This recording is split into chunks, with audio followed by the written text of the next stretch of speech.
కర్మధారయ సమాసం అంటే ఉపమేయ ఉపమానాలతో కూడింది కూడా కర్మధారయ సమాసం అని చెప్పాం.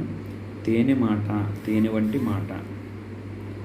ఇక్కడ తేనె అనేటటువంటిదేమో ఉపమానం, మాట అనేటటువంటిదేమో ఉపమేయం. ఉపమేయం సామాన్యంగా ఉంటుంది, తేనె అనేటటువంటిది విశేషముగా ఉంటుంది. కాబట్టి ఇక్కడ ఉపమానం పూర్వపదంగా ఉంది కాబట్టి ఉపమాన పూర్వపద కర్మధారయ సమాసం. తనువులత, లత వంటి తనువు.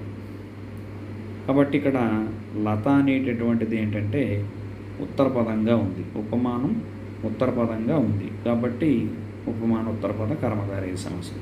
చిగురు కేలు, చిగురు వంటి కేలు, ఉపమాన పూర్వపద కర్మధారయ సమాసం. కరకమలములు, కమలముల వంటి కరములు, ఉపమాన ఉత్తరపద కర్మధారయ సమాసం.